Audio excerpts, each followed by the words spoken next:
I want you to picture something for me. Close your eyes and just, imagine a medieval dining table. Oh, I know exactly where this is going. Right. Because if you are like most people, you're instantly picturing this roaring fire, groaning wooden boards. People in heavy furs tearing into, like, giant roasted turkey legs, mine spilling everywhere. Exactly. It's a feast. Yeah. It's loud. It's excessive. The classic Hollywood image.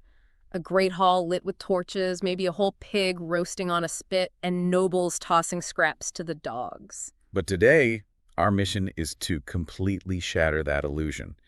We are doing a deep dive into a really phenomenal historical breakdown from the YouTube channel Walter Reconstructs History. Yeah, specifically a piece they did titled Life in 1200, What the Medieval Poor Actually Ate. Right. We're looking at how 90% of the population actually survived, day in and day out.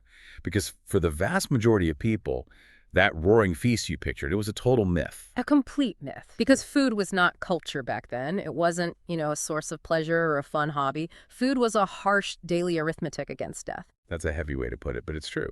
It is. And understanding that arithmetic, it completely changes how you view human history, and maybe more surprisingly, how you understand your own body and its relationship to what you eat today.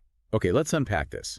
Because the contrast between our mornings and their mornings, it starts the literal second you open your eyes. Yeah, think about your morning today. Right. When you woke up today, you probably woke up because an alarm went off, or maybe the sun came through the window, or you had a morning meeting to get to. Exactly. But in the year 1200, you did not wake up because it was morning. You woke up because you were hungry. And not just, peckish. No, for the medieval peasant, hunger wasn't that temporary feeling you get at like 11:30 in the morning before a lunch break.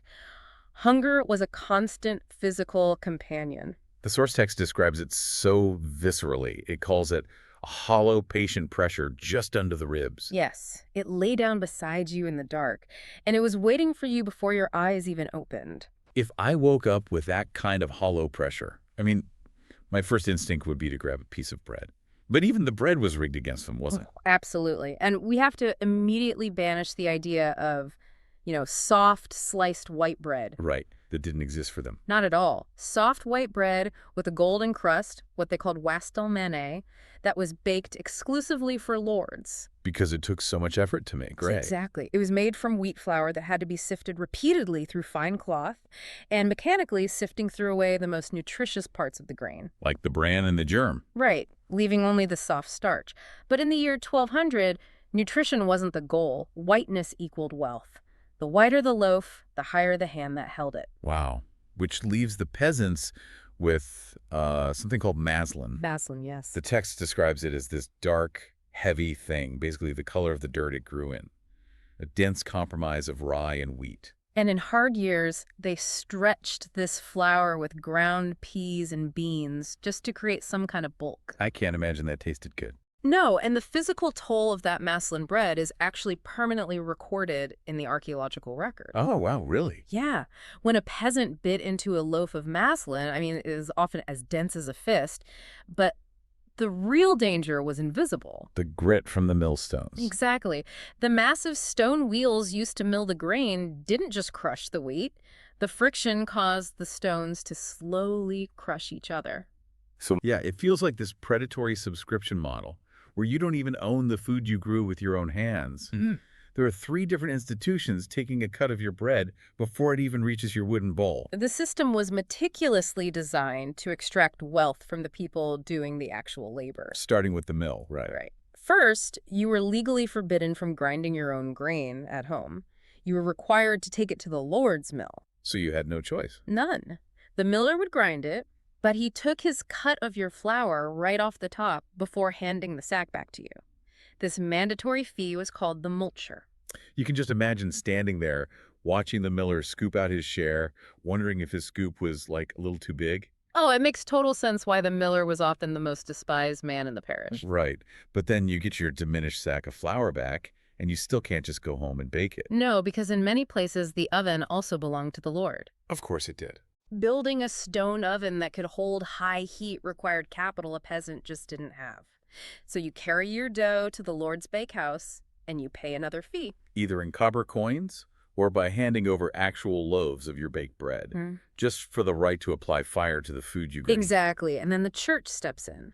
The tithe. A mandatory 10% tithe of everything the field produced. So you are taxed to grind grain you grew, taxed to bake it in an oven you don't own, all on land you don't own. Which meant the bread on your table, maybe a pound or two a day, was a fraction of what your labor actually yielded. It was the literal foundation of the diet, but a severely compromised one. If that dense, gritty bread was the floor of the meal, the pottage was the heavy mortar that filled in the cracks of their hunger. Pottage was everything? But I saw a term in the source, a coft, and I couldn't quite picture it. Was that just their backyard garden?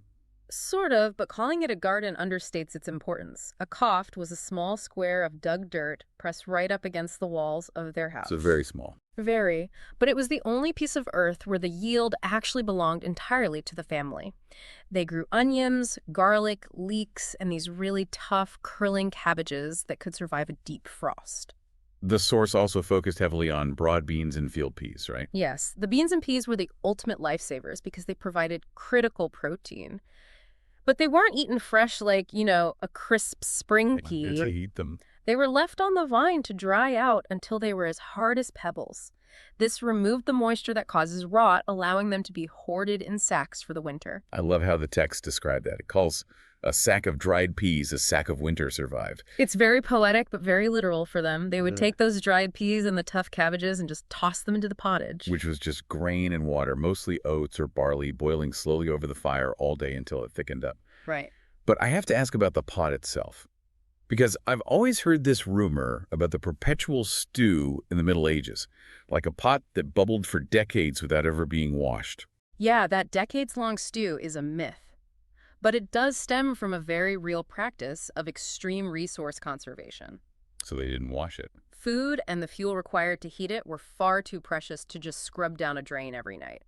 You ate the pottage down to the bottom of the pot, and the next morning the fresh grain, water, and greens went in right on top of whatever residue was left over. Wow. So the taste of Tuesday is quite literally folded into the taste of Wednesday.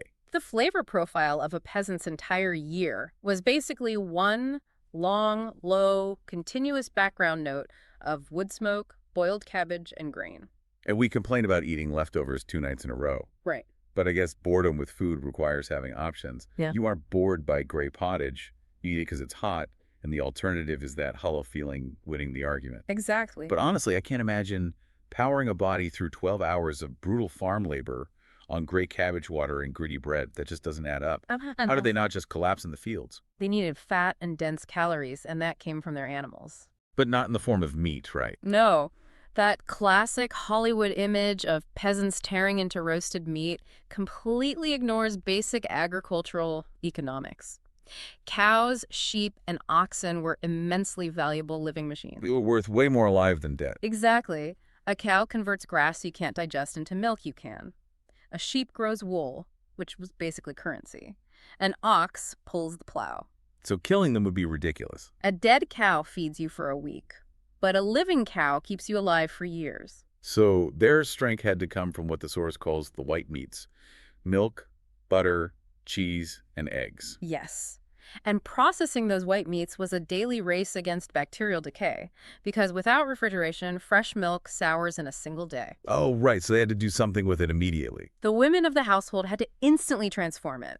Butter was aggressively churned and then packed with massive amounts of salt to just halt the bacterial growth. And the cheese. The text calls cheese summer's milk made solid. I love that phrase. Yeah, they would press it under heavy stones to squeeze out every possible drop of moisture so it wouldn't rot.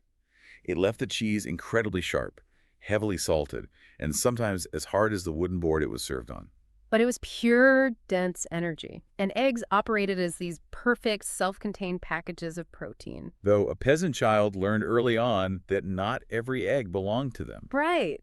The lord of the manor frequently demanded a tally of eggs as part of the annual rent, particularly around Easter. But there was one major exception to this rule of keeping animals alive, and that's the pig. The pig's role on the medieval farm is completely unique. You cannot milk a pig, you cannot shear a pig for wool, you certainly can't yoke a pig to a plow. Right, they don't really do anything else. Exactly. A pig is simply a biological machine designed to turn waste, scraps, and forage into meat. In the autumn, peasants would pay their lord a fee, called pottage, for the right to let their pigs loose in the woods to gorge on fallen acorns and fatten up. And then comes late autumn. The glass dies off. Keeping a beast alive through the freezing winter means feeding it the very grain you need to survive. So the knife comes out. Yes. And the sensory details of this in the text are intense. Absolutely nothing is wasted. The warm blood is caught in a bowl and immediately thickened with grain to make pudding.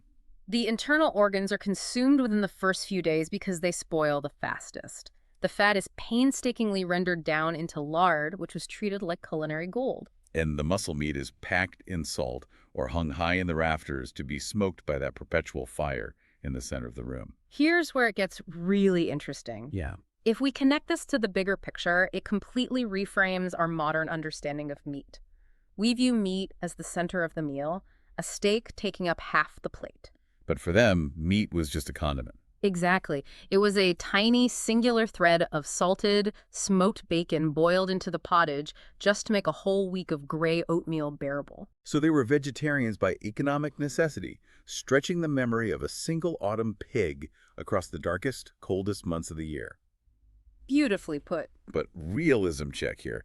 I mean, if I'm looking at my children wasting away and there's a forest full of wild deer and boar just past the manor fence, I am absolutely sneaking in at night with a snare. You'd think so, right? Yeah, they couldn't possibly police the entire woods. People must have just poached to survive. Well, that exact calculation was anticipated by the lords, which is why the deterrence wasn't a simple fine. What was it? The penalty for crossing the invisible boundary of the forest law was savage. It was designed to strike absolute terror into the peasantry. Great swaths of the country, its rivers and woods, were legally designated exclusively for the king and his lords to hunt for sport. And touching any of it, a deer, a wild boar, a fish from the river, or even a pigeon from the lord's dovecote, was met with mutilation. Blinding, the loss of a hand, hanging. Yeah. The wildlife was protected, not to conserve it for the starving people living inches away, but for the leisure of men who would never experience a single day of true hunger. That is just bleak. What's fascinating here is that it defines the true psychological nature of medieval starvation. You weren't starving in a barren wasteland. You were starving while looking at a full pantry, basically. Whoa. Punished in your own flesh if you reached past the line. Exactly, and the lords weren't the only ones drawing lines on the map. The church ruled their stomachs just as strictly. Right, the religious calendar mandated that roughly 1/3 of the entire year was totally meatless.